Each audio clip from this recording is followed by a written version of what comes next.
Okay. Hi. Again, I'm sorry. It's a little bit dark in here, but my lighting is not cooperating. So we're going to go ahead and get into things. Welcome to Grow the Info. How are you today? I hope you're doing wonderfully. We are going to be streaming the House Committee of Rules hearing thing on HR 535. I'm sorry if you can hear that noise in the background. So that hearing, I'm going to show you what it's on. I have linked in the description box. At least I think I did. I hope I remembered to. Hold on, let me make sure quick that I did link some of these things in the description box for you, because you guys will want to be able to look up this stuff for yourself. This HR 535 is on public water safety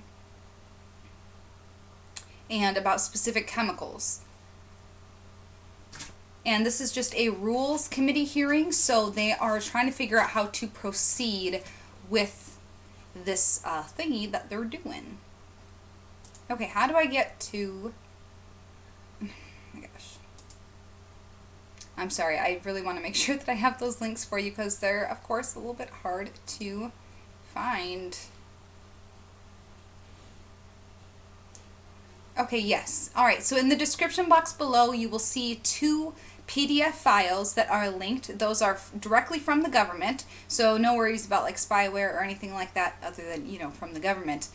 But those specify exactly what the chemicals are that they're talking about, and there is a report that goes along with the HR 535 that they are trying to pass. So I'm going to show you quickly what the actual bill text is, and then I'm going to explain the chemicals that they are discussing. Water safety is a very important thing, and I'm glad that they're talking about it, and I am also very concerned that nobody else is discussing the fact that they are having this hearing committee. Put your shoes on and then go ahead. Sorry again. So if you haven't subscribed to us yet, then please do so by hitting the big red subscribe button and hit the bell notification icon and turn on all notifications. That way you get notified every time that we schedule a live stream, which we are trying to schedule them in advance now, and we're trying to list the actual information that's going along with it so that you know what we're talking about in advance. And you will also get notifications whenever we put out a new video or whenever we do just random lives. So make sure you hit that little bell notification guy. And you can follow us on Twitter, @GrowTheInfo is our name. We are going to be switching our URL to that soon, but for now we are still at thedailygreens.org. So let me switch over to the other view thing. Let me switch my thing. Go ahead.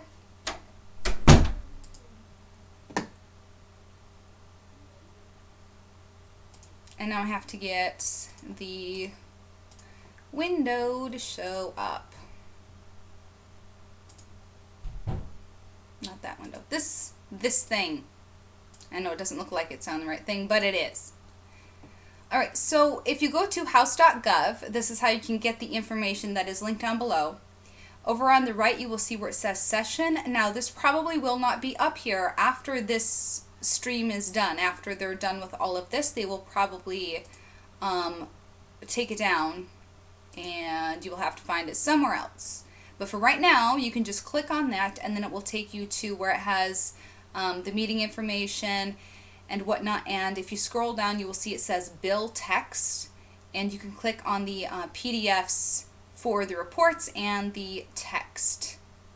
Did they add? I feel like there were only two things there before. I feel like they added something. And you could also, if you scroll down even farther, you can see that it has little summaries of the amendments and stuff that have been added to this bill already. So if you click on the PDF, this is what you will get. Scroll up so it says HR 535. And it says to require the administrator of the Environmental Protection Agency to designate per and polyfluoroalkyl substances as hazardous substances under the Comprehensive Environmental Response, Compensation, and Liability Act of 1980. Not later than 1 year after the date of enactment of this act, the administrator of the Environmental Protection Agency shall designate perfluoroalkane acid and its salts and perfluoroalkane sulfonic acid and its salts as hazardous substances under Section 102 of the Comprehensive Environmental Response, Compensation, and Liability Act of 1980. Deadline for additional determinations not later than 5 years after the date. So they can add additional determinations to this up to 5 years from whenever they enact this. Section 3 specifies testing of perfluoroalkyl and perfluoroalkyl. I'm sorry, I keep getting tongue-tied. And perfluoroalkyl substances with my dental surgery. Some words are still a little bit hard. I have nerve damage, so I'm sorry that I say things funny sometimes. Okay, perfluoroalkyl and perfluoroalkyl substances rule. Notwithstanding paragraphs blah blah blah, administrator shall by rule require that the toxicity testing be conducted on all chemical substances that are the perfluoroalkyl and like substances. And it says that shall require the development of information relating to the substances, and the administrator determines is likely to be useful in evaluating the hazardous risk posed by such substances in land, air, and water, as well as in products. May allow for varied or tiered testing requirements based on hazardous characteristics or chemical properties of perfluoroalkyl and perfluoroalkyl substances. And then it gives the deadlines. And this is a long thing to read, but first, and it goes on to manufacturing and processing and this. So I am not a chemist, but I did take high school chemistry. So when I saw that title, I was like, the what now? The what kind of acid now? So, got some chills and thought maybe I should look that up, because obviously if they're wanting to test for it, obviously there must be some kind of issue. So they have already put out, from the government has already put out information regarding these substances, and they are already aware of their harmful nature. This is the report, quick. I'm not going to go over that because it is very small print and I cannot read it. So let's just go on to what the perfluorooctanic acid is. This acid is 8 carbon, hydrogen, 15 fluoride, and a couple oxygen. All right. They have pictures and stuff if you are interested in that. And it gives a very brief summary. Perfluorooctanic acid is a fluoroalkyline acid that is perfluorinated octanic acid. Try saying all these scientific chemistry words one right after the other a few times in a row. Oh my gosh. It has a role as an environmental contaminant, a xenobiotic, a carcinogenic agent, a surfactant, and an endocrine disruptor. It is derived from perfluorooctane and octanic acid. Okay, so if you don't know what if you don't know what your endocrine system does, it says it's an endocrine disruptor. Obviously, most of us know carcinogen, obviously that means you're going to get cancer.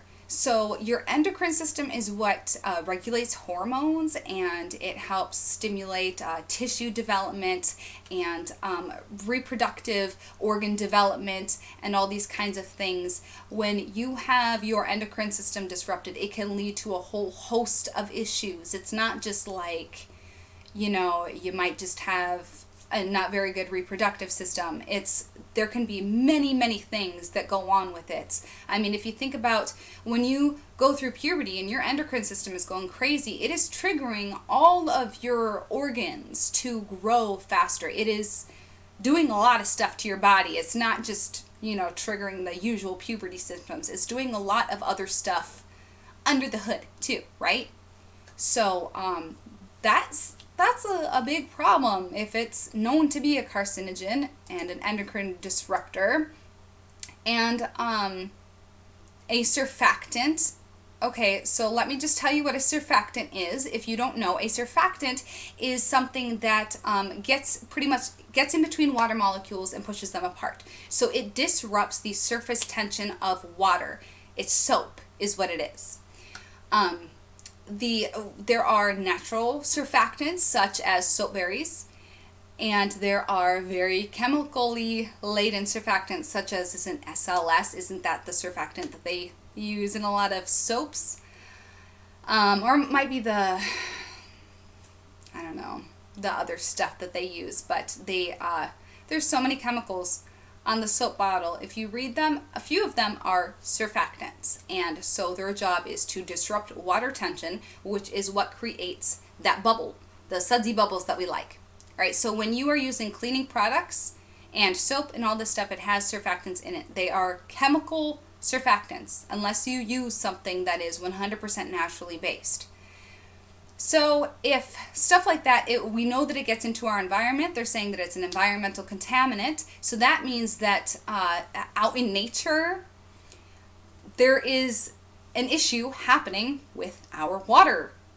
If the water tension is broken, then that means that certain kinds of bacteria, which you might be like, ew, bacteria, but bacteria is actually a good thing. A lot of times in nature, like, we do need bacteria to survive. So things like that can't live the way that they need to, and you end up having fish that are dying and other animals that are mutating. And when these animals end up with genetic issues, and then sometimes we eat them, then we can get issues too. Now I'm going to quickly, before the hearing thing starts, let's see if I can find the other thing. You know what? Hold on one second.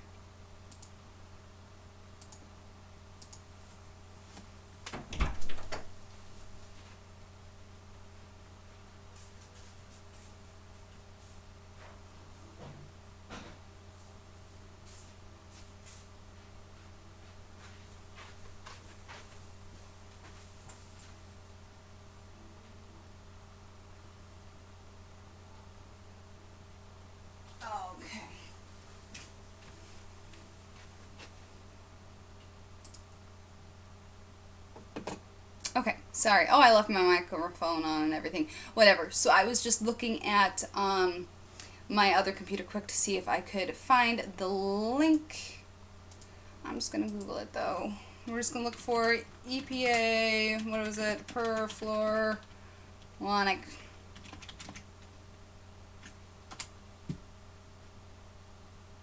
Oh, I didn't even type it right. So it's perfluorooctane. Okay.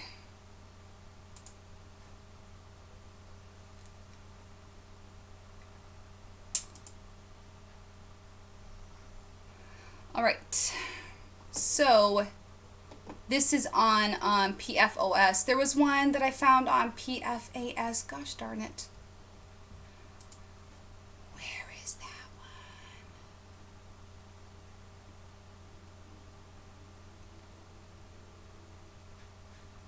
Well, whatever, they're going to start soon, so I will find it and then I'll go over it afterwards. But this is similar substances, and they do give more information on it. Let's pull up this PDF. Sorry about the noise in the background. So this is a similar type of chemical, and you can see it says extremely persistent in the environment over here on the left hand side, known to bioaccumulate in humans and wildlife, readily absorbed after oral exposure, accumulate primarily in the blood serum, kidney, and liver. Toxicological studies in animals indicate potential developmental, reproductive, and systemic effects. EPA has not issued a maximum contaminant level for drinking water. They have not issued a maximum contaminant level for drinking water. And I wasn't even showing you guys the right thing, so you were just looking at my face being weirded out by this. Let me show you what I'm looking at.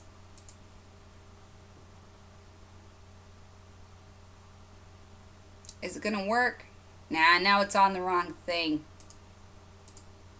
There we go. Okay. So let me show you that again. All right, so over here on the left, it says extremely persistent in the environment, known to bioaccumulate in humans and wildlife, readily absorbed after oral exposure, accumulates primarily in the blood serum, kidney, and liver. Toxicological studies on animals indicate potential developmental, reproductive, and systemic effects.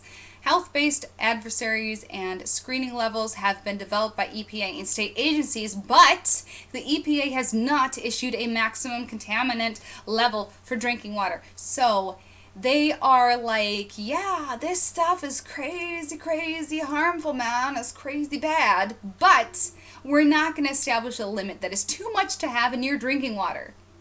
So that's what they're going to be talking about. Are all these great, wonderful chemicals that we are being poisoned with all the time. Yay.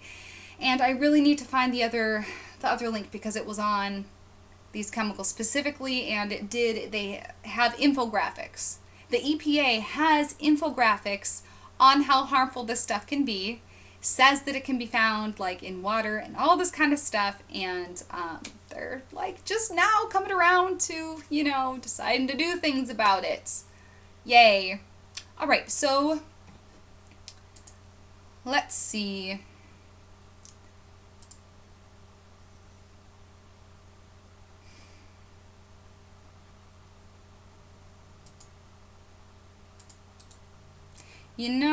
I feel like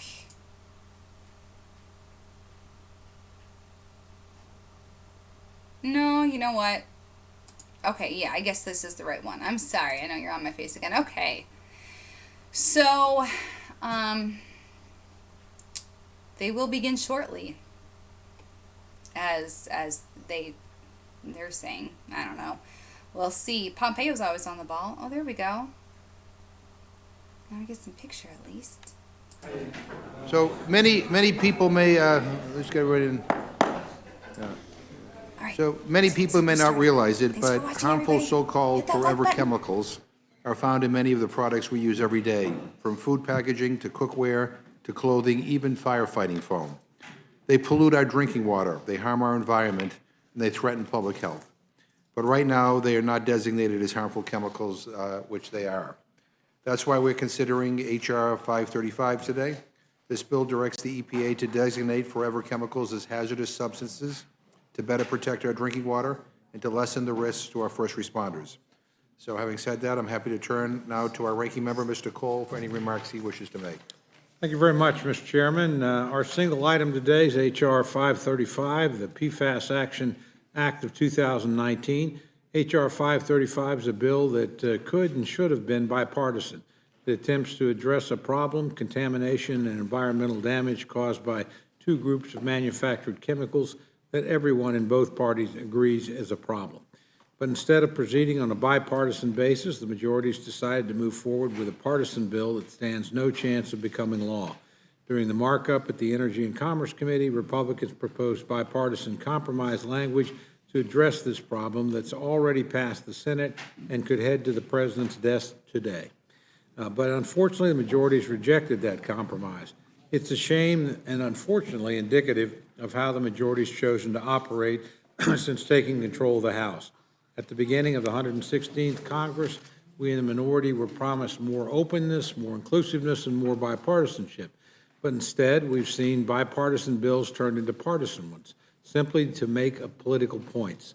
We've yet to have a single open rule throughout, despite promises to the contrary, and we've seen vastly more Democratic amendments made in order than Republican or bipartisan ones. I remind my colleagues that this was not the case when Republicans were in the majority. In fact, Republicans in the last Congress made more Democratic amendments in order than those proposed by our own side. Mr. Chairman, at some point, the majority must decide whether they are here to make political points or to make law. Today's bill is indicative of the approach the majority's chosen thus far, to make political point instead of passing a bill that can actually become law. I would strongly urge the majority to reconsider this direction and choose instead to move forward with more bipartisanship, more openness, and a greater effort to actually govern. With that, I yield back, Mr. Chairman. Well, thank you very much, and I thank you for your opening statement. I now want to welcome our witnesses to provide testimony in H.R. 535, the PFAS Action Act. Chairman Pallone and Mr. Shimkus, we're delighted that you're here. Anything you brought in writing will, without objection, be entered into the record. So I now recognize the gentleman from New Jersey, Mr. Chairman Pallone, for any opening statement he wishes to make. Thank you, Mr. Chairman, and I'll try to summarize my statement. And just in response to Mr. Cole, let me just say that if there was any way to achieve a bipartisan consensus with Mr. Shimkus, it would have happened because we get along quite well.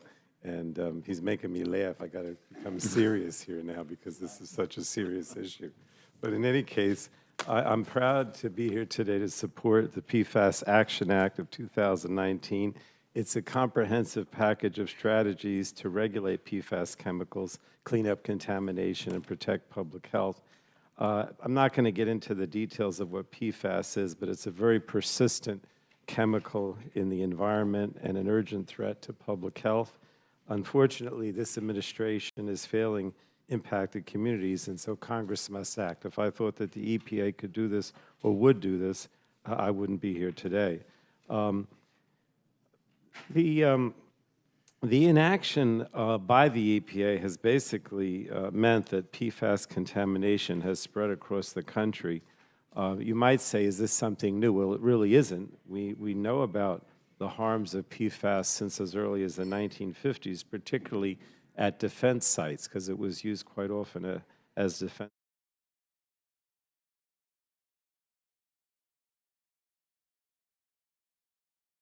The harm for decades.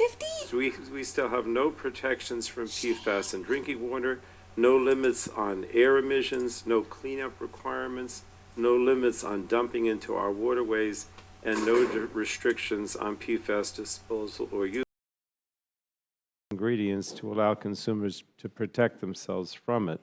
And the problem is that the longer we delay, the worse the problem becomes. It spreads, and it becomes even more of a health problem. So that's why I think it's important to pass legislation. Now, I should mention that this package really is a comprehensive package that includes the work of about a dozen Democratic members and several Republicans as well, all who've seen impacts from PFAS in their district. As I go through this and talk about briefly what's in this bill, I'll mention the various sponsors. So there's a bipartisan provision originally authored by Representatives Dingell and Upton that requires cleanups of PFAS contamination under the Federal Superfund program. And this is a critical component of the legislation. And the Manager's Amendment also makes some changes, but mostly technical to this. Then the second thing is the bills on legislation from Representative Sean Patrick Maloney to require health effects and testing of PFAS chemicals in terms of the health impact. Then there's a moratorium on new PFAS until EPA has the science it needs to properly evaluate them. And this was put in by Representative Custer, a member of our committee. Another part of the bill, bills on bipartisan legislation from Representatives Boyle and Fitzpatrick to set a national drinking water standard that protects public health, including the health of pregnant women, infants, and children. And then there's a provision that I introduced to provide financial assistance to water utilities struggling to remove PFAS from drinking water. Those treatment techniques are very expensive and often beyond what's affordable for many communities. The legislation also addresses air emissions of PFAS, incorporating legislation from Representative Stevens to address emissions under the Clean Air Act. and legislation from Representatives Khanna and Levin to restrict unsafe incineration of PFAS. And then the bill includes a provision by Representative Soto to create a voluntary PFAS-free label for cookware so consumers can take steps to protect themselves from exposure. And lastly, the bill includes a provision by Representative Fletcher that requires EPA to issue guidance for first responders to minimize the use of PFAS in firefighting foam, which I mentioned before, and turnout gear, and also minimize their risk. We heard from the International Association of Firefighters at one of our hearings how these chemicals are affecting their health. Now, the manager's amendment mainly strikes the part of the bill that was included in the NDAA. We did actually come to a consensus on some of the provisions, and they were included in the NDAA, and I wanted to mention Representatives Dean Delgado and Slotkin for their work on those sections and congratulate them on the enactment. So again, this is a comprehensive package. Many people have been involved, mostly Democrats, but also some Republicans, and I would urge the committee to pass it and also pass out the manager's amendment. Thank you, Mr. Chairman. Thank you very much. Mr. Shimkus? Thank you, Mr. Chairman, and I'm happy to be here with my chairman, Frank Pallone. We are good friends. This just shows you that you can agree to disagree without being disagreeable, and I appreciate his friendship. First of all, let me just say, when you hear the term PFAS, it's easy to say PFAS as it's one chemical, one element, one formula. PFAS is a class of chemicals. In fact, we don't even know how many there are in this class. We used the number 5,000 in our debate. I think EPA has a list of 7,800. We do know there is concern on two, which is PFOA and PFAS, but this is a family of chemicals. It's like saying ban all fruits because oranges are bad. So our objection to this whole debate is that we are going to politically ban a class of chemicals, 5,000 to 7,800 chemicals, without knowing whether they're dangerous. And we're going to do it politically. And this will be the first time in 40 years. We've never done this. Our government has never politically banned a chemical. It has done it through the scientific method and the process, through due diligence, research, and a determination of the health effects. Frank and I are good friends, and he lectured me numerous times about if you want to get a bill to become a law, you got to work together. And if it's just a messaging bill, which this is, because we did have some action in the NDAA, we had some action in the omnibus bill. There are a few things that we would have liked to have had included in that also at the end, and it just didn't happen.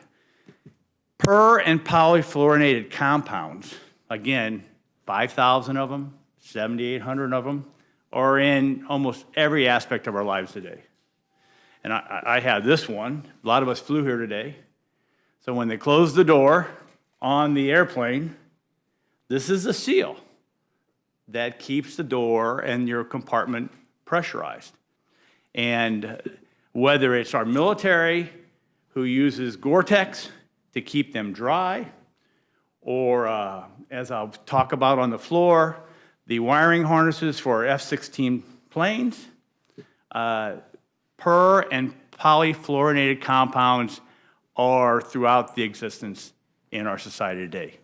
So our concern with this is, first of all, it doesn't do due diligence to see what is actually hazardous.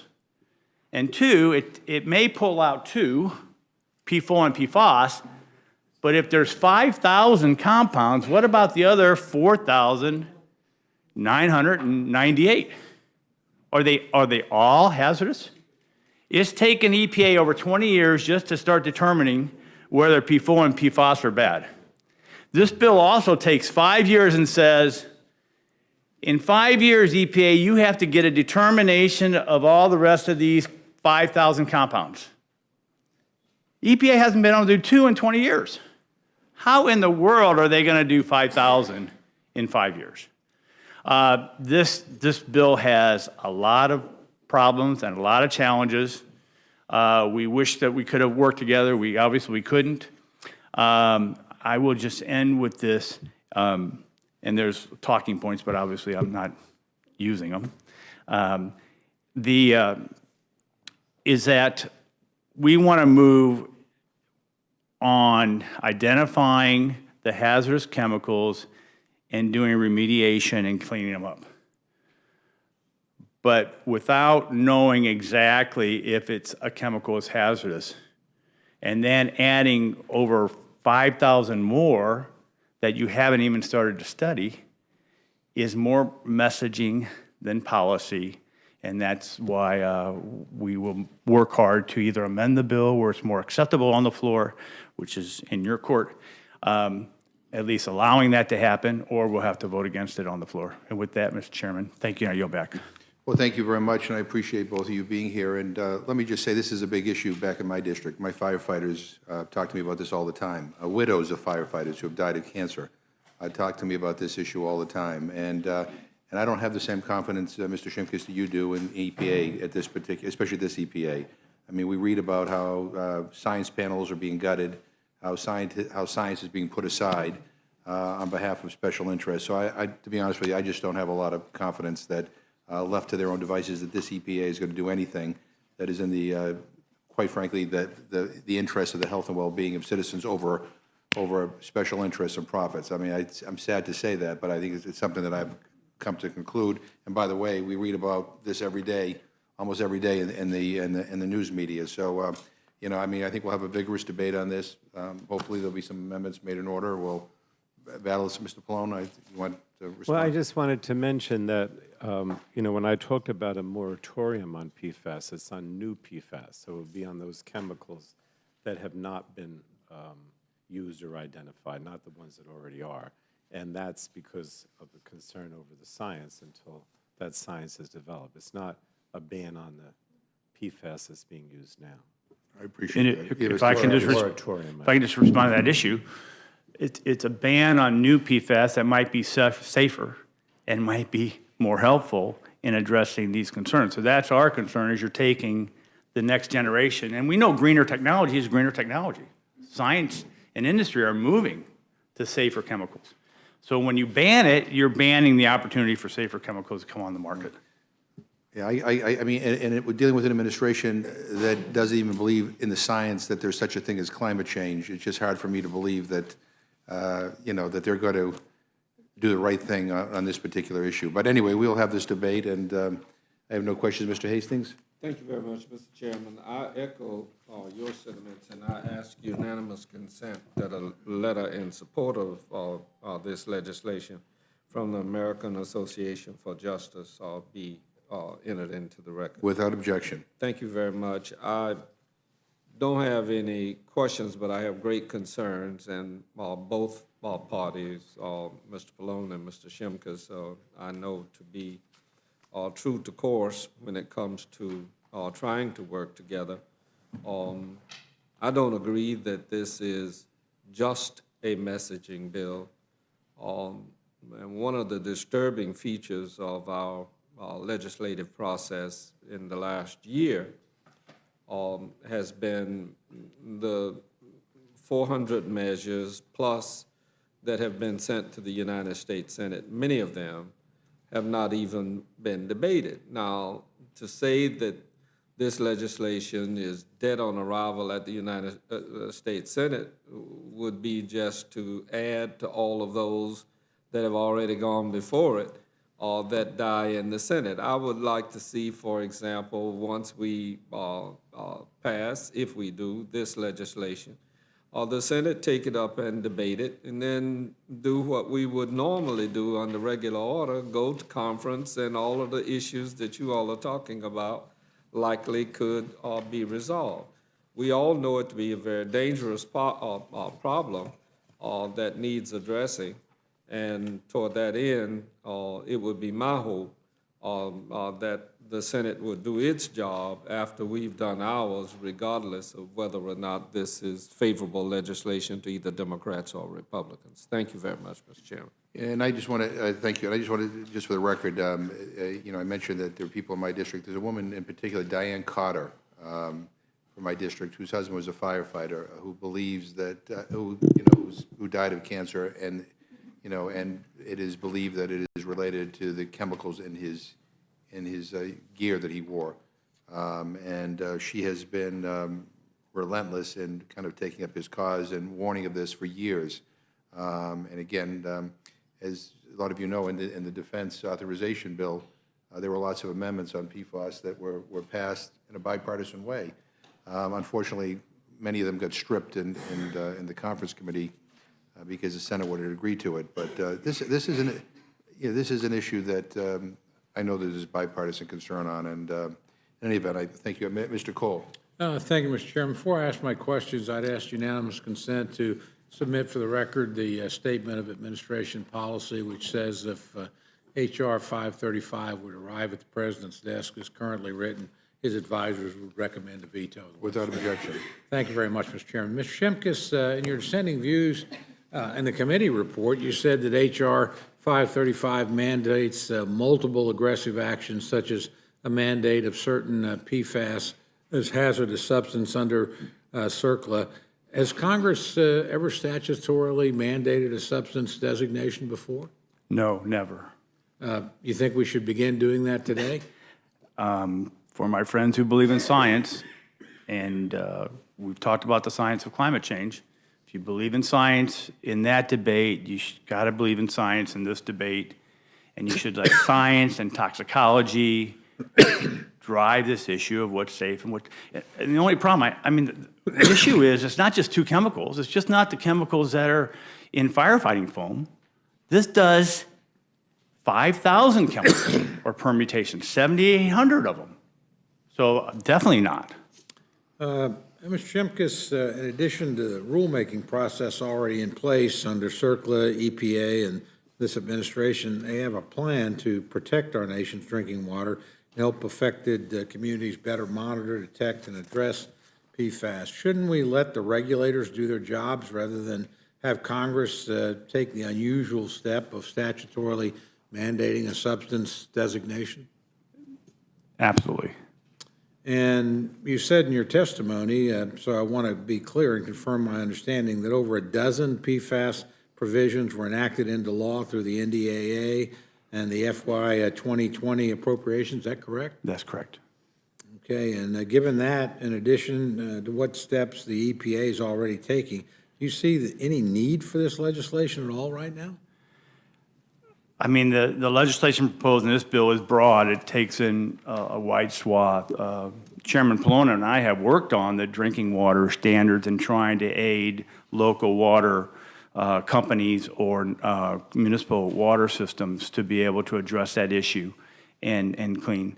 So in the full picture of this bill, it's too big, it's too unwieldy. No, I do think there are provisions that we can work on. Well, with that, Mr. Chairman, I'll yield back, but I can't yield back without saying I wish my friend would stick around another term, keep working with my good friend and your good friend, the chairman, on this issue. Chemicals are just too fun to deal with, so. I'll certainly join you in saying he should stay See, here. here you go, a bipartisan consensus between the chairman and myself. But And I'll join with that. I mean, Mr. We Shimkus tried to and get I him to change got his elected mind. the same year to get with the same class. not as hard as we did. We came into the same class together, so I hate to see him go. Neighbors on the He's going to fifth be floor. very missed because, again, whatever our disagreements on this legislation, Mr. Chairman, I know we all value Mr. Shimkus' bipartisanship and his hard work on committee. He's going to be missed a He's lot. a good guy. He's a very good guy. Ms. Torres. Thank you, Mr. Chairman, and thank you both for coming before our committee today. You know, in a preliminary study, approximately 300 drinking wells in California were found to contain traces of PFAS. 300. Now, these are toxic forever chemicals, forever. This includes a recently active drinking water well in my district, in the city of Ontario, a well that was serving over 100,000 people 100,000 people. In neighboring cities, in Los Angeles, Riverside, and San Bernardino counties, where my constituents work and live and play, there are active wells also that have been contaminated by PFAS. PFAS has been connected to increased rates of cancer, lower fertility, delayed development in children. So more and more, our constituents are becoming allergic to food that they have eaten for years. And I don't think that we can continue to allow the failure of the EPA to get in the way of addressing this very important issue. A lot of the contamination is connected to military sites and the Defense Department. So it's our military folks that are paying the highest price for these chemicals. An LA Times report found that California had 21 contaminated military bases.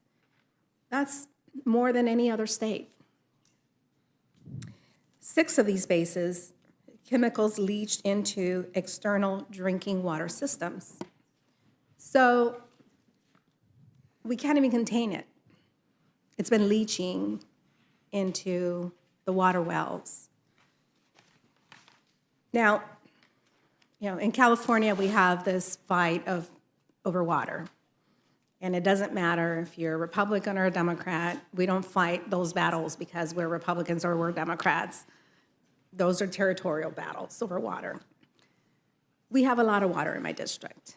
Unfortunately, much of that has been contaminated. Where contractors have come in and utilized cheap land and left it abandoned, and now the community is stuck with it. So I want to thank you, Chairman Pallone, for your leadership in this and ensuring that we continue to have this dialogue, and that I hope that this bill goes through. I want to encourage all my colleagues to support it, but I hope that we can do more than that, and that is to bring the Senate to actually perform their duties and begin to protect our communities from these types of chemical contaminants. And with that, I'll Could I yield just back. ask you to yield? Please. I'll try to be brief. I just wanted to say, what you're really pointing out, the reason we have to act now and that we can't wait for the EPA, which really hasn't done any of these things, is because of the spreading, right? In other words, this is rapidly spreading through, various sources, air, ground, drinking water supply. So the longer you wait, the worse it's going to get, and the more difficult and expensive it's going to be to clean it up. So that's my first point and your point. The second thing, going back to Mr. Cole, the reason I don't think this is just a message vehicle is because if you look at what happened with the NDAA, and really, I'm not an advocate for doing energy and commerce issues on the NDAA bill, but a lot of this was at military bases, so that's why it happened. We started out where, there was a lot of opposition to some of these things, and we did make some progress, and, even though some of the senators and some of the Republicans say, no, we're not doing this, eventually we did end up with certain things, and I think we almost, got even a little further. So what I'm saying is, you can negotiate before you send something out of committee, before it passes the House, or after it passes the House. And I do believe that the time now is that we've made some progress, but now it's a good thing to pass this bill, and then we go back and negotiate some of these provisions with the Senate. So I don't want you to think that this is just a message vehicle. I think that what we did in the last few months clearly shows that it's not, and that there is support for maybe not the whole package, but some part of it. So I just wanted to mention that. Thank you. Mr. Woodall. Thank you, Mr. Chairman.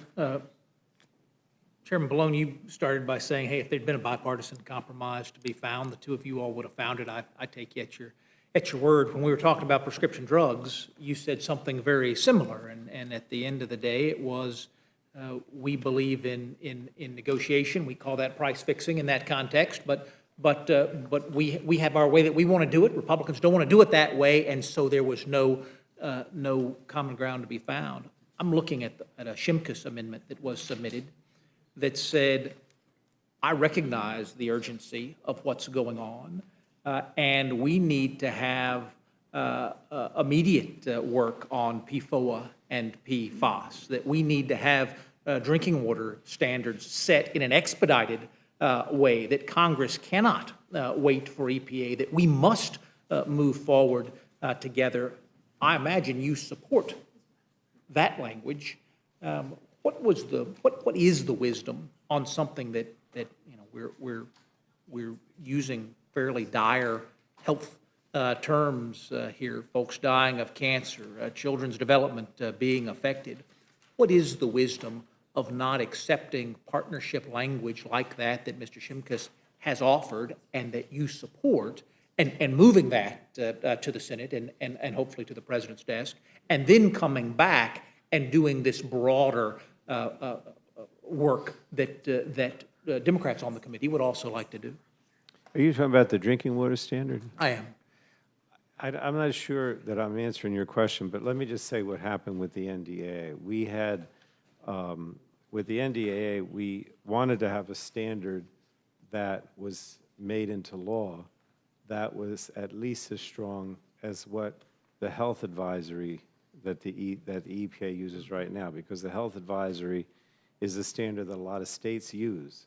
And the concern was that if you just had an open-ended, you develop a drinking water standard, which is what the Senate Republicans wanted, that would actually be worse, because we do have a health advisory now that's actually being used by many states and by others.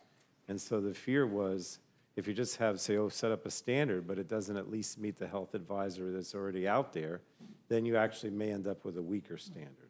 I'm sure that answers your question, but that was the debate in the NDA, and that's why it never happened. Well, I'm sure you all talked about it in committee, and Mr. Shimkus may be able to speak to it more. Again, the Shimkus language that I'm looking at is an amendment to the rule. It's amendment number 39.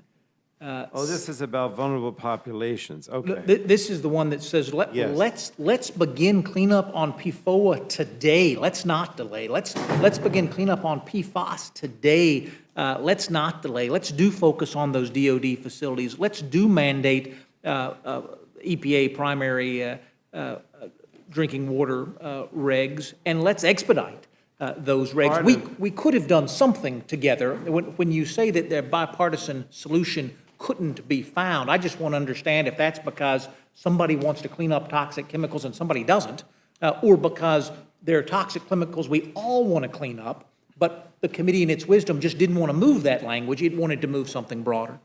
Well, again, there's two things that my staff just reminded me, another aspect. Going back to what I said before about the NDAA discussion, I guess my problem is that I didn't believe that if we just said to EPA, establish a standard, that they would necessarily come up with a good standard, because frankly, they haven't.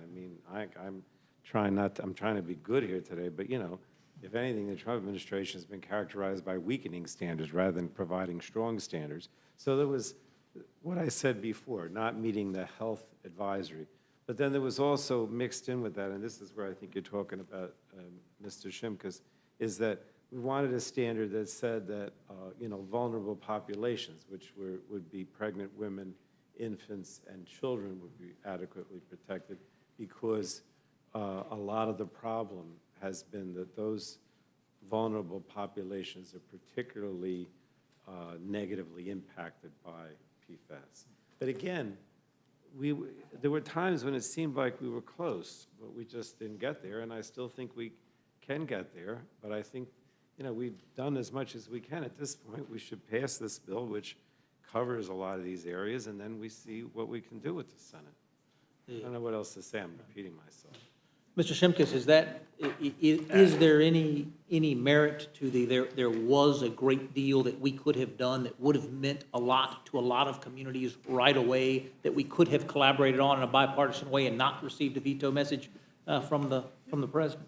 Yeah, as you know, legislating is an art, it's not a science, and it's done through different means, some through the authorization committee, some through the appropriations committee, and authorizers don't like it when appropriators authorize, and that was our committee's kind of opposition to what was going on with the NDA until there was three sides of the debate that pretty much agreed to do something and do this, X. And that, there was one corner that didn't. They still got some of that done, but the safe drinking water aspect was left on the shelf and wasn't rolled into the NDAA, and so we lost that battle, and it's brought back here again.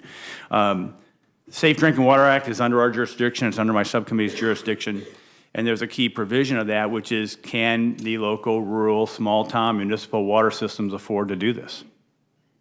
Right? And so the whole question is testing of chemicals that you don't even know how to test, because we don't know how to test these yet. We haven't even developed a testing system for 4,998 of these. So how do you test for it to begin with? Then you don't know you don't have a system to clean it. You may be able to do PFOA and PFOS, but how do you even clean up the other 4,998 in 5 years? I mean, so this bill is aspirational. It's kind of like, if we could do this in a perfect world, it'd be great. But the reality is we can't. And so we're trying to bring a semblance of what can we do, and that's where we fell upon this. I thank the chairman and the ranking member for being here. I yield back, Mr. Thank you, Mr. Promoter. Thank you, and gentlemen, thanks for your testimony today. I'd say to my friend, Mr. Shimkus, that when you make a generalization, sometimes it comes back to haunt you. And you said, we've never outlawed a compound ever without some scientific study. Well, I can tell you, your state, 6 days ago, or 7 days ago, said, we're not outlawing THC anymore. Okay? So that was done by edict 50-plus years ago, without any study, and all the compounds related to THC, whether it was hemp or cannabis or marijuana, just done. And it became, under your committee's jurisdiction, a controlled one, or a class 1 controlled substance, illegal for all purposes. Forget about just cleaning up. It was just illegal, period. You can't even test it. So generalizations, and your main point, though, I appreciate, whether it's Gore-Tex or Teflon or these things.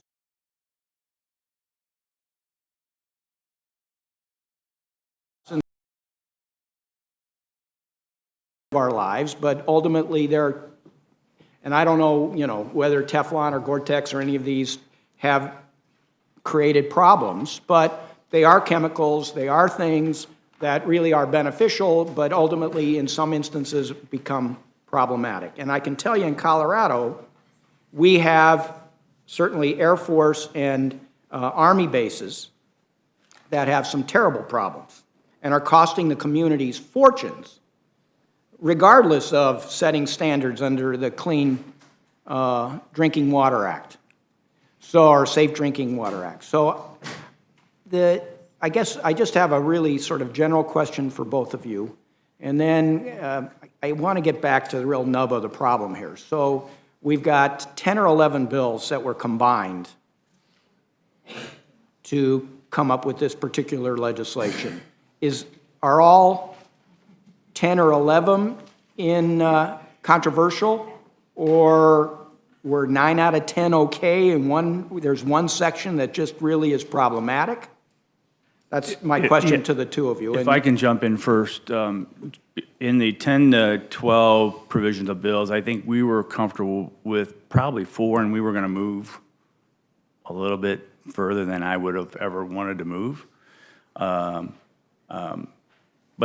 then we had this incineration issue and the Clean Air Act and a writ large Superfund problem across the board for every chemical and any operation. I also had a farmland issue with in water plants and the sludge, and they get thrown on for fertilizer or agricultural land.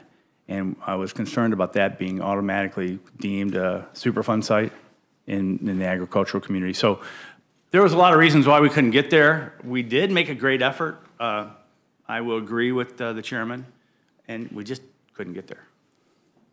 Mr. Pallone? I mean, I could add to that, but I think he's essentially said what's true, so. Okay, so my next question is, just listening to Mr. Shimkus, we've got two, PFAS and PFOA, whatever it is. Those seem to be sort of key chemicals. There are 4,998 or more other kinds of compounds. So, Mr. Pallone, just help educate me on the bill. Does it ban all these compounds? No, nothing that, the moratorium is strictly for new PFAS, right? Things that have not been in use. The Okay. two that, you know, I think that Mr. Shimkus has mentioned, these are the ones that are part of the cleanup, the Superfund cleanup. And again, I'm not trying to prolong the debate here, but, you know, that the two areas that are the most important, one is the cleanup and what kind of a standard we put it under Superfund, right? And the other is the drinking water standard, which I think we've had quite a bit of discussion. And those are the two that, again, in the NDAA bill, the Senate didn't want to deal with the cleanup at all, the Senate Republicans. And then the drinking water standard, I basically related what I thought happened there. But, you know, there's a lot of other things in here, the testing, you know, the cookware, the labeling, air emissions. It's not just those two. But I don't want, you know, So, gentlemen, just stop for a second, all right? You two have been living with this thing and we will constantly, continue to, yes. okay? We haven't. No. So when we ask these questions, you may have had to say this 1,000 times in your committees. Oh, no, I don't mean it that way. No, but, so really, I'm not trying to be dumb or prolong the debate, but I really want to understand what the issue is.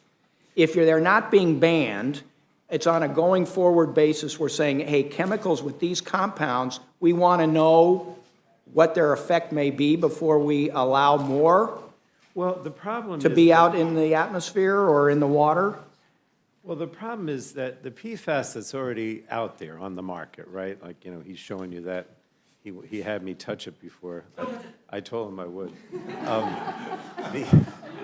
I know it's not funny, but whatever. It is funny, though. But what I was going to say, I know. What I was going to say is that the stuff that's been out there has been harm, and we've known about the harm, particularly at the defense facilities, you know, since the 50s, right? Right.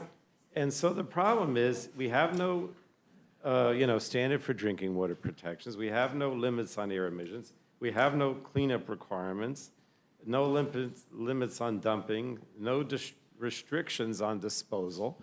So for the stuff that's out there, we want to do all these things. For the stuff that hasn't been developed and it is not in use, we want to put a moratorium until there's better science. Does that explain? I mean, yes, and that seems reasonable to me, and I would say to my friend, Mr. Shimkus, just thinking about a couple of these bases that we have in Colorado, and it really is firefighting foam that seems to be really a stickler here. It is, so the water systems have been completely shut down. So that's PFOS. Okay, That's PFOS. right? And that's, so So your that- point is we should be focusing on that or Correct. the PFOA, and we don't need to worry about the 4,998 Well, and other. then you have, the real issue is you have stuff like this that then gets incinerated, and we got a municipal generator that incinerates trash across the Potomac. You get air emissions, and then there's a de facto ban on any current use of any of those other 5,000 permutations because of the Superfund concern and the incineration. We tried to So, address incineration. I'll just try to summarize it for myself. On a going forward basis, on new things, there's a moratorium until we understand the stuff better. On a going backwards, looking backwards basis, this is going to be very expensive to clean things up, and we really don't know how to clean it up, is kind of what I'm hearing you say, Mr. It can Shimkus. be cleaned up, but it's very expensive. That's why we also have a grant program in here, too. Okay. I mean, I just don't see how this is really so problematic, we got to do it on the stuff that's already out there, and on a going forward basis, we're just trying to be a little more educated before we allow these things because they don't break down. I would, respectfully, I would just say, we do not know of the 5,000 chemicals which are hazardous and which are not. We Except don't know. for the two. We have pretty good certainty on the two. Okay. I thank the chairman for indulging me. I yield back. Mr. Burgess. Thank you, Mr. Chairman. You know, having been through some of this in the markup in the full committee, I mean, it strikes me the problematic part of 535 is Section 2 and that automatic designation that occurs under Section 2, automatically designating the PFOA and PFOS as hazardous substances under the Superfund law that is outside of the regular rulemaking process. So there are 800 things that have been designated as hazardous under the Superfund law, but those went through a process. Do I recall that correctly?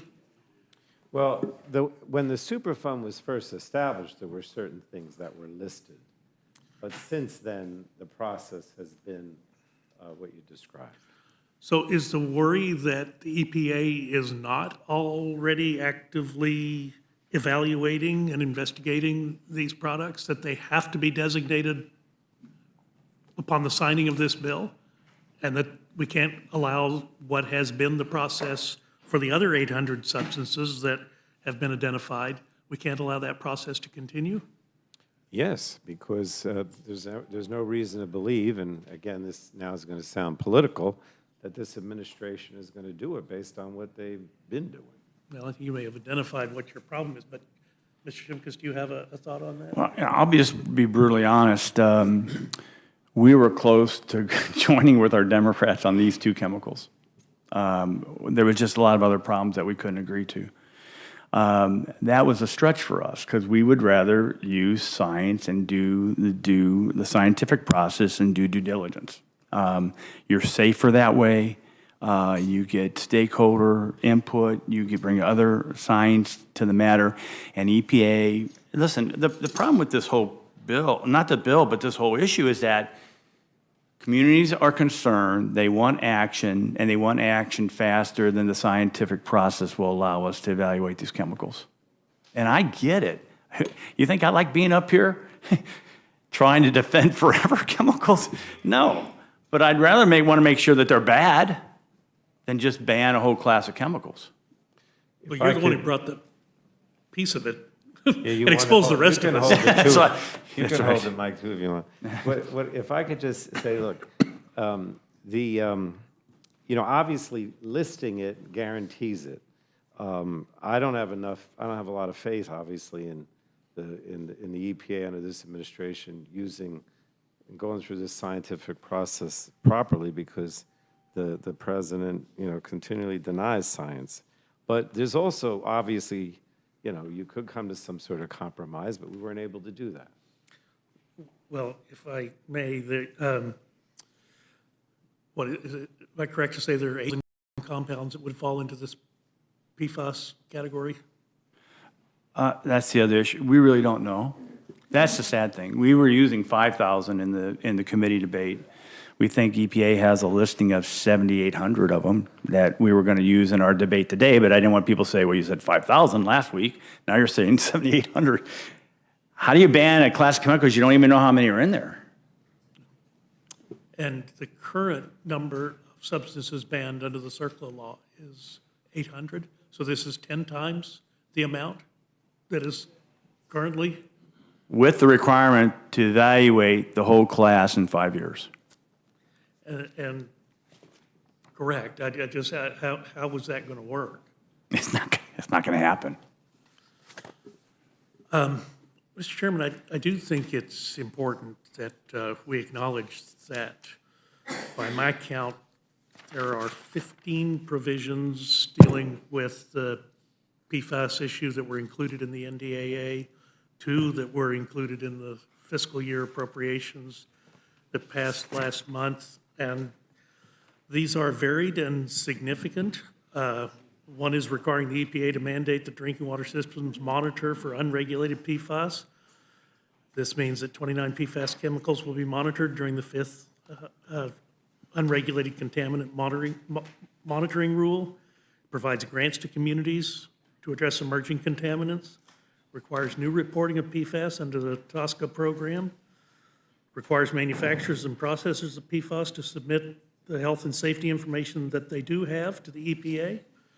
Requires the EPA to complete a rule under the Toxic Substance Control Act to place restrictions on new uses of long-chain PFAS. Requires the EPA to issue guidance for appropriate destruction and disposal of PFAS. Requires the Department of Defense to submit to Congress a remediation plan for cleanup of water that is contaminated with PFOA and PFAS. Phases out the use of PFAS in meals ready to eat, which actually sounds like a good idea.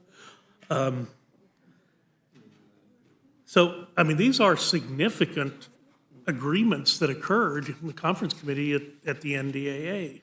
So it's not like there's not a desire to get this problem solved. I think there is. The difficulty is that if you create something that actually either can't become law or is unworkable if it does become law, we're actually going to let the perfect be the enemy of the good. When it comes time for the amendment process, I will have some comments on an amendment or two, but at this point, I'll yield back to the chairman. Terrific. Ms. Scanlon? Yeah, thank you. PFAS has been a big issue in the region where I come from, southeast Pennsylvania. Madeline Dean in the adjoining district has a significant contamination site there. I think we have 17 PFAS contamination sites in the state. My district has the only regional trash burning plant, so it's, all around us. So there's a significant amount of interest in lighting a fire under the EPA to actually do something here. The state's been struggling to, in the wake of the EPA, noticing there's a problem, but declining to actually set the standards. The individual states are having to do this. So I think we do need to light a fire under the EPA and would like to move forward with that. Thank you. Ms. Lesko? Thank you, Mr. Chairman. I have a 4-hour flight coming here today, and in that I was so happy to read all about this on the plane. And so I don't have any questions, but, just an observation. I don't think we're going to be really surprised that the vote is going to be 9-4 here today. And you guys are in the majority, so you can pass this out of rules, you can pass it out of the floor, but then what's the good of it? It's not going to get signed into law. So if you really want to get something done, I suggest we continue to work with each other, and that's it. I yield back. Thank you very much. Mr. Morelli? Thank you, Mr. Chairman, and thank you to the Chair and Ranking Member for being here. This is a fascinating subject, and I think it sort of falls down around what premise do you start with and what's the default about what you want to do. So of the 5,000, 7,000 substances that are PFAS, how many have been determined by EPA to be safe and not cause damage to human beings, water systems, et cetera? I don't think any of them have been determined to be safe, if that's what you're asking. Yeah, that's what I'm asking. Or the contrary is, most of them have not been determined to be harmful. So, I think about this, I think it's an important question in the modern world where we are more and more sensitive every day to the impacts on the environment and to the planet for human activity. And I recognize that new materials do help us in modern life, whether it's telecommunications, cell phones, all the things that we rely on that require all kinds of material sciences and new products and new materials being developed, lightweight aircraft, et cetera. I mean, it's really, I think for lay people, mind-boggling, the amount of chemicals and materials that we can produce now. And it occurs to me as we're having this discussion and, as we have a debate, not only in the United States, but around the world, is, so what do we do about this? We don't know what the long-term impacts potentially are, and then so where do you fall? My dad was a pipe fitter. He did pneumatic controls For those of you who don't know, young people, everything's electronic, but in the old days, you'd use hydraulics to make calls on heat or air conditioning to come to heat buildings or cool buildings. And for years, he worked with asbestos in powdered form. And unfortunately, when he died 4 years ago, what we know is he had asbestosis. So my mom gets, checks periodically from manufacturers who knew that asbestos was harmful to human beings, but did nothing about it until they ended up creating, by act, I'm sure, of Congress, to create funds to help widows and widowers whose family members were deceased because of the impacts of these chemicals. I think of products like Freon, which my father also worked with, which are now, in some cases, and I think 2020 is the last year you can use certain types of Freon. So, it occurs to me when you have questions like this, and I appreciate comments made about the EPA and let them do their work. I must admit to you, in the face of all the evidence by the scientific community around climate change, when you have the leader of the executive branch of the United States who denies climate change, I don't know how much more scientific evidence one could possibly need to suggest that climate change is not only real, but impacted by human activity. I mean, the evidence is overwhelming. I remember several years ago talking to a friend, Bill Dessler, who at the time was president of the Rochester Institute of Technology, and he said there may be still a public debate among politicians about climate change, but there's no debate any longer in the scientific community. It's compelling, it's overwhelming evidence, and so it's hard for me to place trust in the EPA or the administration when they deny something so obvious and so apparent and so now accepted by the scientific community worldwide. So I think it comes back to me, and I didn't see, and I don't know the answer to this, so I hate to ask questions that I don't know the answers to, but I'm not a lawyer, so I'm not burdened by that. I noticed manufacture was banned. I did not see the word research being banned. Is there a ban on research on PFAS? No, there's no ban on research. So new chemicals could be produced in a laboratory, and then, I recognize that the EPA doesn't give clean bills of health until I guess the default is that something's okay until it's proven not to be. But it doesn't seem to me that this bill necessarily stops innovation. Yeah, sure, Mr. Trimp. Yeah, let me, and just for the debate, to think that maybe Congress hasn't addressed this issue at all. We did pass a revamped Toxic Substance Control Act, bipartisan bill. It took us 14 years. Took me 5.5. We did. And President Obama signed it. The premise of that was when new chemicals come to the market, we should get them reviewed before they go into commercial use. The difficulty of the EPA and this whole world of addressing these chemicals is that they started doing this work when you have all these bazillion chemicals out there already. So reviewing the existing chemical population is as you can say, we got 820, well, now 40 years probably, it's 1980. So that we're trying to catch up. We tried to reform TSCA to do that. We know we're way behind, but the committee has tried to work. No, and I fully appreciate it, and I recognize that there are limits to what the EPA can do in terms of the amount of people they have and the workforce they have to be able to do it, and that the impacts of some of these chemicals on human health or our ecology and the environment may be several years in the making. So I go back, I guess, in my mind to where the default is. Do you start by just assuming that they're okay, even though I don't think there's any demonstrable evidence that there's any PFAS that's safe? And given that these are chemicals that do not easily break down, as I understand in terms of the chemistry of them, it does seem to me, and whether this is the final version or whether something is ultimately negotiated between the Senate and the White House, but I do think this is a pressing issue, it's an important issue. I think this is a good first step, and if there ultimately is a compromise that gets us somewhere, I would welcome that. But right now, I think given what we know about the science, what we know about, frankly, my mistrust, I hate to say it, of the president who's denied climate change despite the overwhelming abundance of evidence, I do think that this is the appropriate thing to do. But I appreciate all your hard work, and I appreciate it. Could I just mention, Mr. Merrill, my staff just mentioned to me, not only is it not banned, not only is the research not banned, but there's actually a section in the bill that provides for the research and the process for it. Right.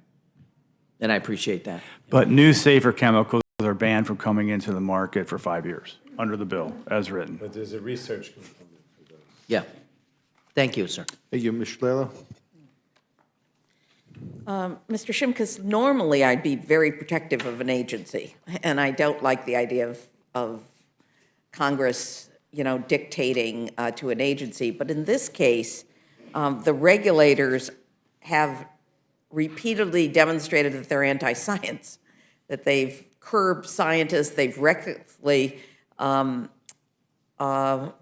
dealing with the integrity of the EPA. So I'm very wary about the EPA because of its reputation in relationship to scientists. But given that, there is a lot of scientific evidence in this area. And I really think, like my colleague, my assumption is there's going to be some kind of a compromise somewhere down the line. But I think that this bill, the way it's drafted with all the amendments, is worth going forward with. But my concern is that the agency itself that we're talking about has lost its reputation in terms of the rigor of the science, in large part because of what it has done with scientific evidence over and over again, including refusing to believe its own scientific panels. And I think that this is a nonpartisan issue because unless these great scientific agencies are respected and listened to, it simply is very difficult for Americans to have any kind of faith in decisions that come out of government. So I'm prepared to vote for the bill, even though in general I don't like the idea of mandating an agency to take steps. Thank you. Mr. Desagne? I think everybody's asked questions, so there's no other questions. Thank you very much for being here. You are free to go. So, Thank you. yeah, we have an additional witness here. I'd like to recognize the gentleman from Ohio, Mr. Balderson. Anything that you brought in writing will, without objection, be entered into the record, and we welcome you here. And that's okay. You can fight out in the hallway, though. It's a friendly fight. Yeah.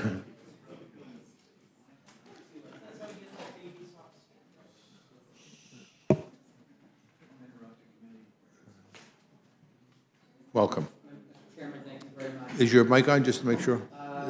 Not. There you it go. is now. Okay. Mr. Chairman, thank you very much for giving me the opportunity to come forth and offer an amendment. Ranking Member Cole and members of the committee, I'm here tonight to offer an amendment to H.R. 535, which would require the EPA administrator to certify Congress that the agency has completed its PFAS action plan before the underlying bill may be implemented. First used in the 1940s, PFAS are synthetic chemicals used in a variety of products, both commercial and industrial. The U.S. military also relies heavily on the use of PFAS.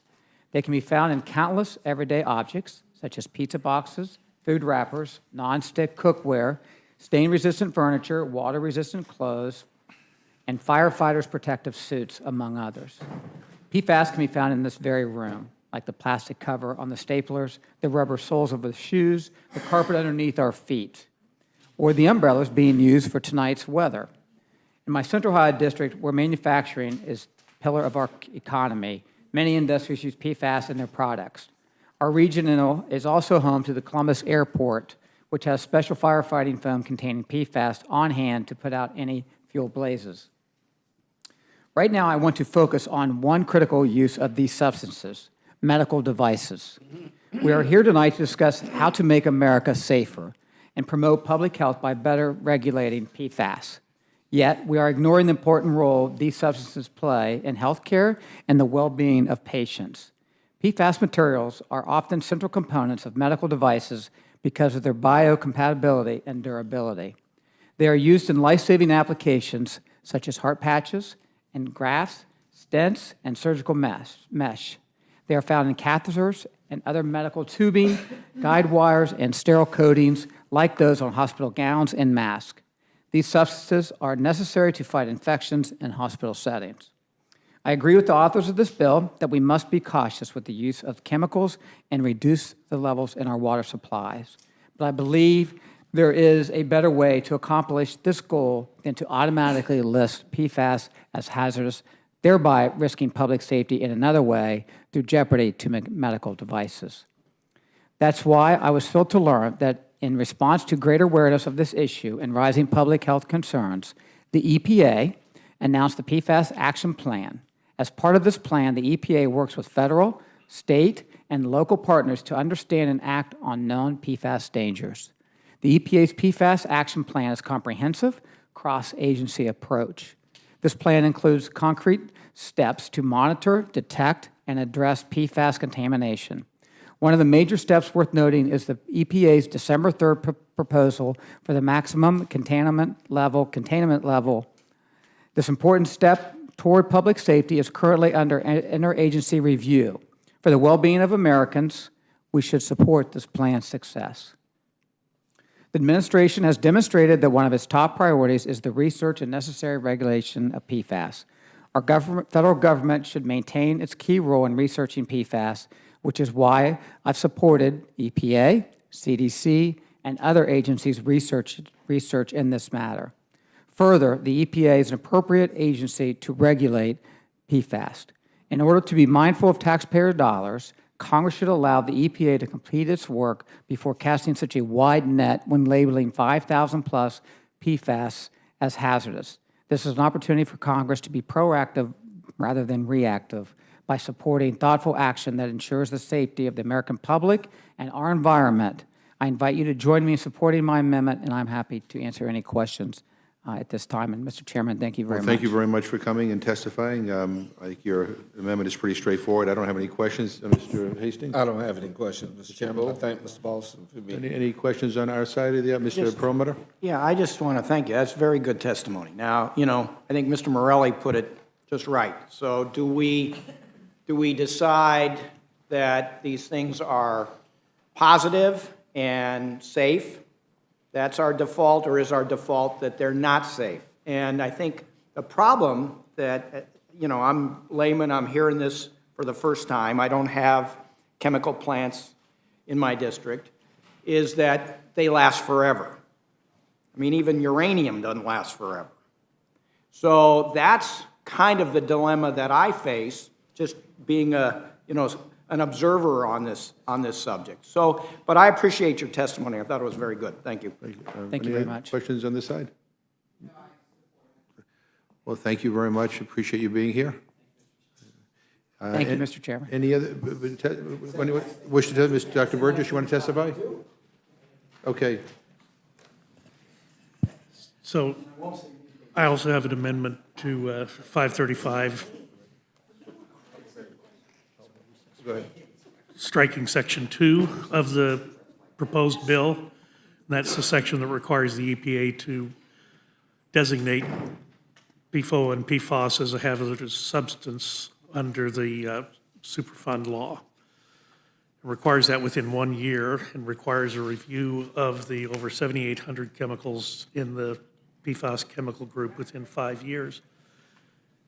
The EPA is undergoing a thorough review of PFAS, and Section 2 of this bill undercuts the regulatory process. This designation should be left to the regulatory process, including public notice, input, and a full scientific review and analysis. In addition, removing Section 2 would decrease direct spending by $300 million over 10 years. And I would ask this amendment to be made in order. All right. I thank the gentleman. Any questions? Thank you very much. I think anybody else wishing to testify? I guess that's it. That will close the hearing portion of this bill. Before I do that, I want to, without objection, I'd like to submit for the record statements from Representative Houlihan, Representative Eddie Bernice Johnson in support of their amendments for this bill. And without objection, the committee stands in recess for 5 minutes. We're almost done. So with that, we'll just sit here for 5 minutes.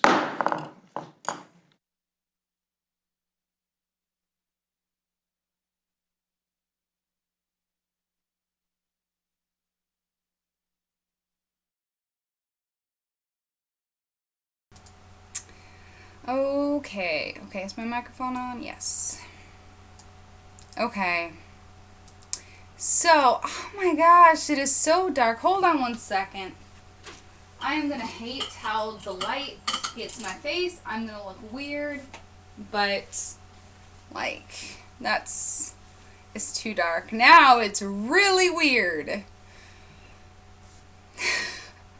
I'm not sure this is any better. Okay, so I found the link that I was talking about before the hearing started, but I'm sorry for flooding the chat room with all of my kind of ranty opinions and responses to the things that were happening, but it's, as I always say, it's very interesting that the EPA has known about this for how long, and that they have known about harmful side effects of these drugs, and well, not drugs, chemicals, since the 50s, and they've just been like, oh, but they're important for this and that, and we need to make these things and those things, so we're just going to keep letting them be used and let more chemicals that are similar come out. Dude was saying, this is an opportunity to be proactive and not reactive, so we should just let the EPA do what they have been continuing to do.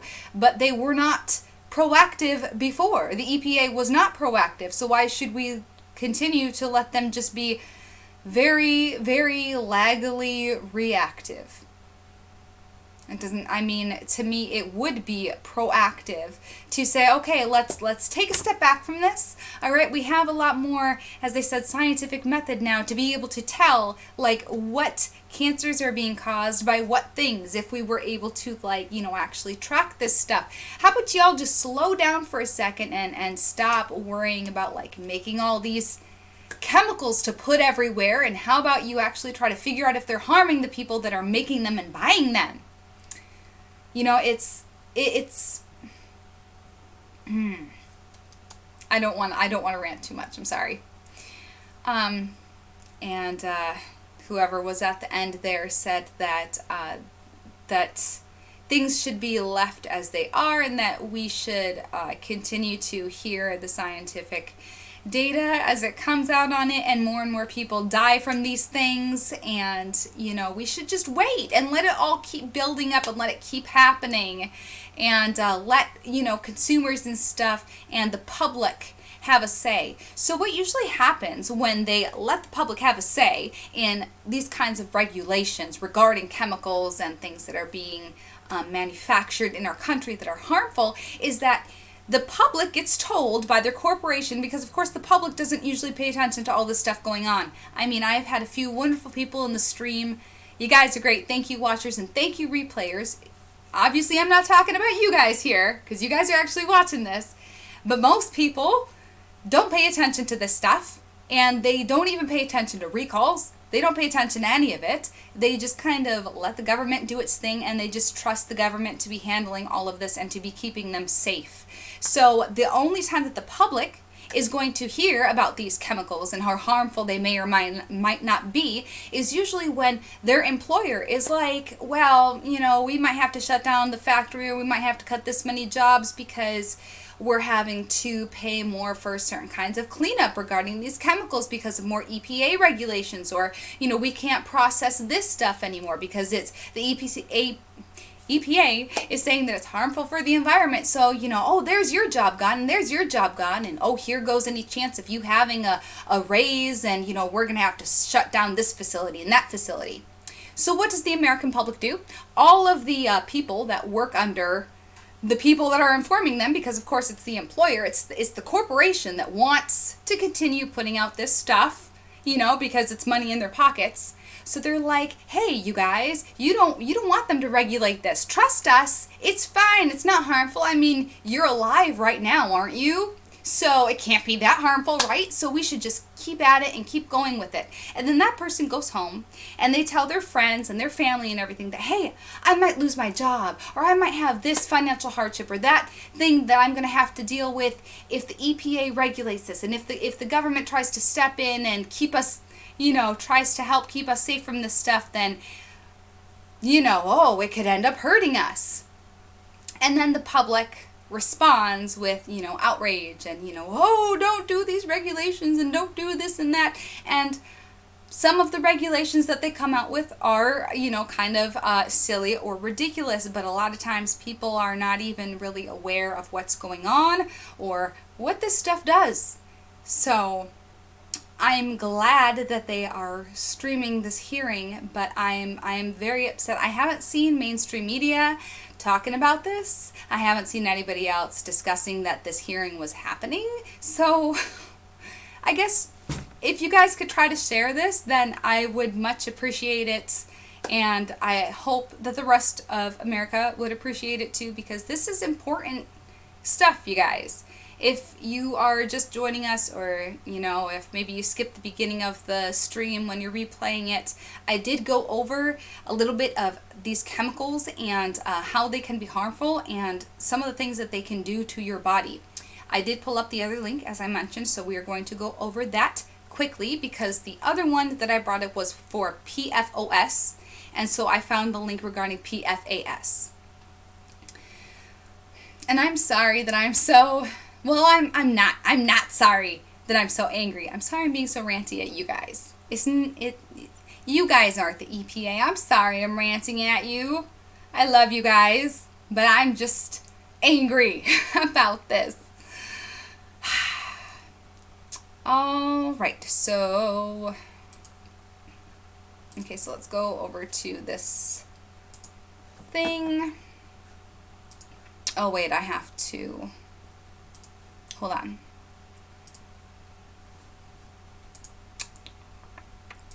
I have to pull it up. Give me 1 second, please.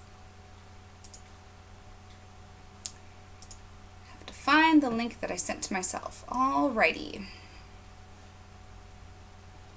Okay, there it is.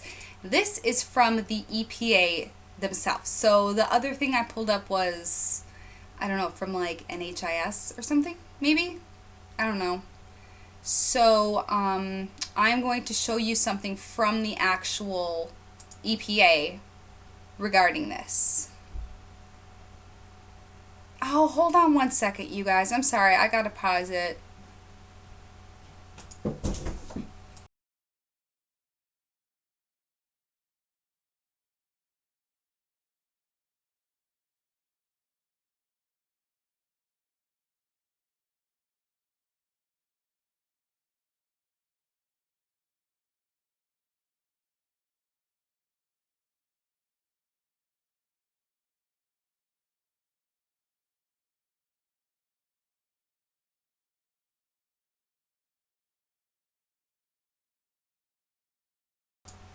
All right, I'm back. Sorry about that. The boyfriend got home, so I had to go greet him quickly and be like, shh, I'm live streaming. Okay, so let's get back to what I was going to show you.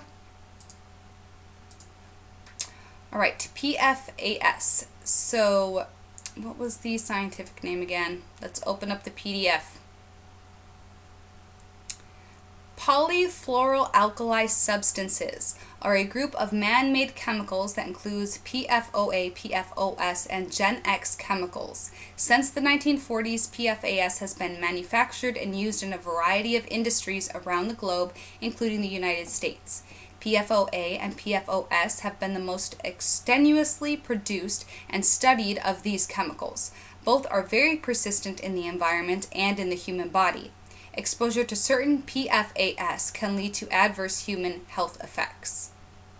Then it says, what is the EPA doing? It says it has established methods to measure 14 PFAS compounds in drinking water. But if you were listening to the stream just now, they made it sound like they don't have testing for like any of these chemicals. Oh, we just have like a testing for just 2 of them. We don't know how to test for all these other ones. We can't develop the tests.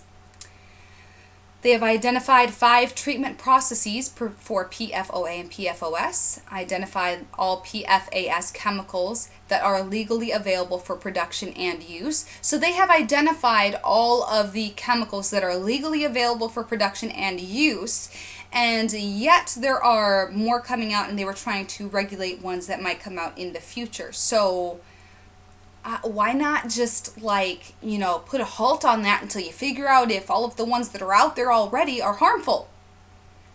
They have provided national monitoring data for 6 PFAS in drinking water. So out of all of the ones that they were talking about, is just 6? Issued drinking water health advisories, 70 parts per trillion for PFOA and PFOS in 2016. However, if you looked at other sources and in the hearing today, they did say that they have not established a limit for water and air and all these things. Provided support for 10 states with site-specific PFAS challenges and problems. North Carolina, Michigan, Detroit, West Virginia, Colorado, New York, Ohio, New Hampshire, Vermont, and New Jersey. My video thing is playing again. I'm sure you guys can hear that in the background. Where is it? Mr. Chairman, I move the... Where is it? Okay, there we go. All right. Like, which window is making the noise? Okay, back to what we were doing. How are we exposed to it? PFAS includes a large number of important chemicals that can be used in some food packaging and can make things grease and stain resistant. They are also used in firefighting foams and in a wide range of manufacturing practices. Hold on, let me make sure you guys are on the same right thing. Yes, okay. We're all on the same page. Literally. Haha. Unfortunately, some of these substances don't break down over time. That means they build up in the environment and in our bodies. And then it goes on to state that the health effects can be infant birth weights, adverse effects on the immune system, cancer, and thyroid hormone effects. And remember, I had already gone over PFOS specifically, and it did state it was a carcinogen and it disrupts the endocrine system. And, dude was sitting here saying, oh, well, we're not talking about the medical benefits of it. Well, I think if it's something that can disrupt the endocrine system and cause cancer, and those are things that we're seeing increase like crazy in our country, then maybe we should just, regulate it so that those chemicals should be used for, firefighter stuff and, medical teams and things like that, and maybe not just have it all over the place where it's making people have the issues that then you're going to use the products to treat them with. I mean, let's use a little bit of logic here, people. They want to have us just let the EPA do whatever and do what they're supposed to do. Well, they're not doing what they're supposed to be doing. If they've known about this since the 1950s, then why are they just doing something now? They want to act like, oh, well, they haven't been able to figure this stuff out since then. They haven't been doing their job then. If we are unable to test these things, if there have not been enough scientific experiments to be able to accurately depict what is causing the issue and what isn't, then that is the folly of the EPA. That is their fault. The American public should not be harmed for that. The EPA should get their ish together. So thank you for joining, everybody, and listening to my rant. I know drinking water is obviously something that a lot of us care about because as humans, our bodies are mostly made of water, and it affects us a lot. And we see places like Flint, Michigan, and we're very upset about it. And we forget that things like this can be happening to us, right? As we're complaining about Flint, and we don't even necessarily know about it. A little shout out to somebody else that I have seen going over different types of contaminants in water and things. Homegrown USA has released before a list of different water testing of states and contaminants that have been found in those states. And JStone78 has done a video testing the pH balance of water and has also discussed it some too. So those are a couple YouTubers that I like to watch, so giving them a little shout out. And thank you so much for watching us, everybody, and joining. When you come here and you watch, when you leave comments and you hit the thumbs up, and when you subscribe, it helps the algorithms to be able to promote us. And we're all about promoting information. So by helping us, you are helping yourself and the rest of the country be informed on these things. So thank you very much for joining. And if you want to follow us on Twitter, our name is @GrowTheInfo. And if you would like to see our website where we try to put out good information and press releases, all kinds of stuff, right now we are at thedailygreens.org, and we will be changing our URL soon, so please keep an eye out for that. Make sure you hit the subscribe button and the bell notification icon. That way you see our videos when we come out with them and our live streams. And thank you so much for watching, everybody. I hope you have a wonderful day full of clean drinking water. Let me put on some music, because I am so irritated.